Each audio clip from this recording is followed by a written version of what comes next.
Hi, I'm Dr. Tamara Harwell, and I am here to help you get started on writing, because nothing is worse than staring at this blank Word document with a cursor just blinking at you and not knowing what to write. So, how do you begin? There are several different ways. One is called clustering or diagramming or mapping. It really depends on where you're reading it, but they're all the same thing.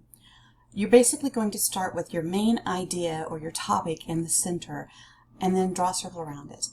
And then write all these ideas that support it or talk about it and circle them as well, and then use arrows to make these connections.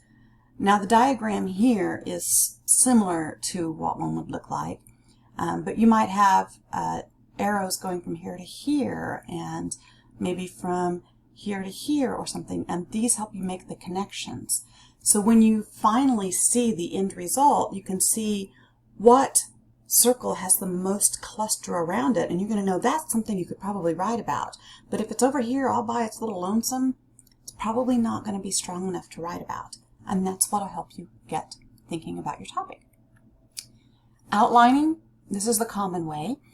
First, you just write down your topic or your main idea or your thesis statement if you have it already.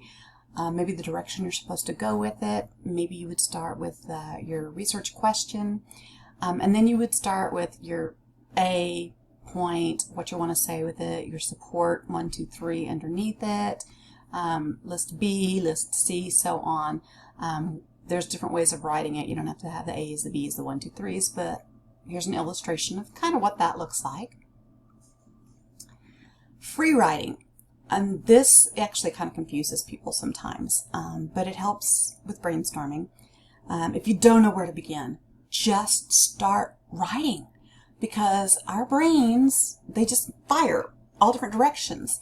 So if you start with your topic, you know, think of your brain as a giant file cabinet, and you're opening up all these different cabinets and pulling out a form and, oh yeah, I could write about this, and oh, I could write about that. So just start writing everything you can think of about that topic.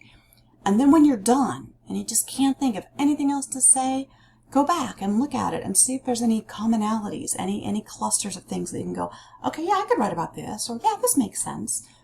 And then take basically from the jumbled mess of your brain something that will actually be organized.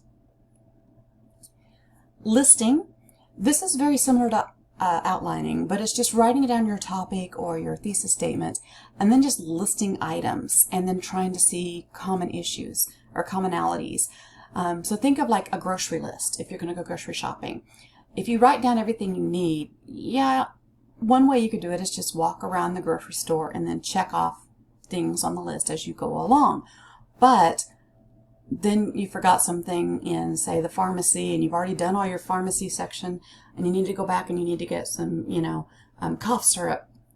Well, if it helps, if once you've listed everything down, if you see then, okay, if I got all of these together, these all kind of belong together, so if I make sure I get all of this together first, and then, oh, like here's all the canned goods over here, but they're all out of order, so it helps you kind of organize by seeing just random stuff, and then you just kind of, organize them together. And this will help you find the categories. Questioning. Yeah, everybody's usually questioning, where do I start? But this can help you, especially if you're working on a research paper, is to make a T-chart.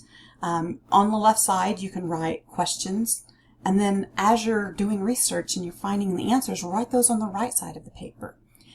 This type of chart also helps if you're doing a comparison and a contrast. With a couple of items, you can write on one side how they're similar and on the other side how they're different. Or there's other various ways you can use this T-chart. But this is a cute little diagram or whatever clip art that I found that is a T-chart organizer. And it helps you to where then you can outline what it is that you want to say.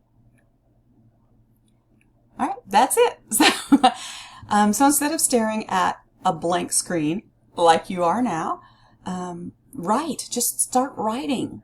It doesn't have to be perfect the first time. It's not going to be perfect the first time, but at least it gets you started. I hope this helps.